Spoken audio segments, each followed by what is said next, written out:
আমরা পটুয়াখালীতে আপনাদেরকে একটু নিয়ে যেতে চাই। পটুয়াখালীর বাউফল সরকারি কলেজের ছাত্র মেহেদী হাসানের জীবন বদলে দিয়েছে তার শখের নার্সারি। স্বল্প পুঁজি নিয়ে শুরু করা সেই শখের নার্সারি এখন পরিণত হয়েছে লাভজনক উদ্যোগে। একই সাথে সফলতার সেই গল্পের বিস্তারিত কিন্তু আমাদের সহকর্মী রাইসুর রহমান জানিয়েছেন। আমরা যাচ্ছি সেখানে। বাংলাদেশের সকল দর্শকদের জানাই শুভেচ্ছা। সরকারি চাকরি নিতে গেলে যে আসলে যে ঘুষ বাণিজ্যের যে একটি ভয়, সেই ভয় থেকে তিনি আসলে চাকরির চিন্তাটা ছেড়ে দিয়ে এই নার্সারির যে কার্যক্রম সেটি শুরু করে। তার নাম মেহেদী হাসান। তখন তিনি আসলে 2 বিঘা জমিতে প্রাথমিকভাবে যে এটি চাষাবাদ শুরু করে, এরপরে আসলে কৃষি বিভাগের সহযোগিতায় এবং নিজের যে উদ্যমী চিন্তা ভাবনা, সেখান থেকে আসলে বর্তমানে মেহেদী হাসানের 8 বিঘা জমিতে প্রায় 3000 প্রজাতির বনজ, ফলজ এবং আসলে বিভিন্ন ফুলের চারা তার সংরক্ষণে আছে। এবং মেহেদী হাসান এর পাশাপাশি আসলে শীতকালীন সবজি এবং কাঁচামরিচ থেকে শুরু করে সূর্যমুখী ফুলের চাষও তিনি করেন। বর্তমানে মেহেদী নার্সারিতে যেসব প্রজাতির গাছ আছে তার মধ্যে অন্যতম ফুলের চারার মধ্যে রয়েছে গোলাপ, রজনীগন্ধা, চায়না, টগর, হাসনা হেনা, বকুল, কামিনী, কৃষ্ণচূড়া সহ প্রায় শতাধিক প্রজাতির ফুলের গাছ। এবং এছাড়াও নানা প্রজাতির যে মৌসুমী ফল, সেই ফলের চারাও আসলে মেহেদীর এখানে আছে।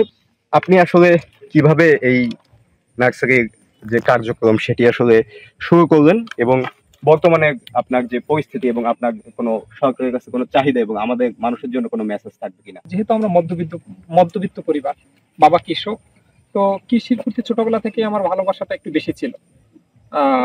আর মধ্যবিত্ত পরিবারের সবসময় চাকরি নিয়ে হিমশিম খাওয়া লাগে এবং ঘুষের একটা বাণিজ্য আছে সব জায়গায়।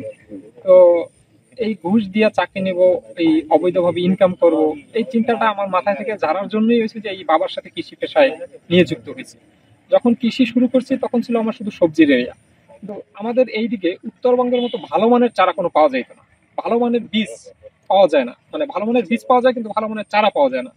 এই থেকে এইটা মাথায় রেখেই হয়েছে যে কৃষি স্যারদের পরামর্শ নিয়ে আমি আধুনিকভাবে হয়েছে যে যত ধরনের হাইব্রিড বীজ আছে, হাইব্রিড চারাগুলো আছে যেগুলো উচ্চ ফলনশীল, এইগুলো চাষাবাদ শুরু করি এবং এইগুলো আমি নিজে চাষ করি এবং চারা বাণিজ্যিক আকারে সেল দিই।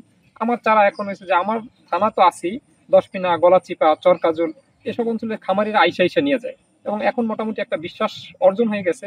আমার সব থেকে বেশি চারা চলে হয়েছে যে ঘ্রাণযুক্ত বোম্বাই মরিচ, রেড লেডি পেঁপের চারা, টপ লেডি পেঁপের চারা, ফুলকপির চারা, টমেটো চারা, হাইব্রিড কাঁচামরিচ চারা, এগুলো আমার সব থেকে বেশি সেল হয়। এই সব মিলেই হয়েছে যে প্রত্যেকটা জাতেরই হয়েছে যে আপনার নারিকেলের ভ্যারাইটি আছে 8টার মতো। তো সব ধরনের কালেকশনই আর কি জায়গায় রাখার চেষ্টা করি। এতে কি আপনার পরিবার নিয়ে আপনি খুব? হ্যাঁ, আলহামদুলিল্লাহ, এতে আমার পরিবার নিয়ে আমি খুব খুশি আছি এবং খুব আল্লাহর রহমতে লাখো কোটি শুকরিয়া যে খুব ভালো আছে। ধন্যবাদ মেহেদী আপনাকে, এবং ধন্যবাদ সকলের বাংলাদেশের সকল দর্শককে। মেহেদীর মেসেজটি কিন্তু আসলেই আমাদের এই সমাজের সকলের জন্য গুরুত্বপূর্ণ। আমরাও চাই সবুজ শ্যামলা সুফলা যে বাংলাদেশ, সেই বাংলাদেশই আসলে আমাদের মূলত আমাদের বাংলাদেশ, যেটিকে আমরা আসলে আমাদের বাংলাদেশ বলি, সেটি আসলে এই আধুনিক সমাজ এবং সভ্যতার আড়ালে যেন আসলে এই কৃষি সেক্টরটা আমাদের হারিয়ে না যায়, সেদিকে আসলে সকলে আমরা লক্ষ্য রাখবো। এমনটাই আসলে মেহেদী সহ বাউফলের যে কৃষি বিভাগ এবং যে সাধারণ মানুষ তাদের প্রত্যাশা।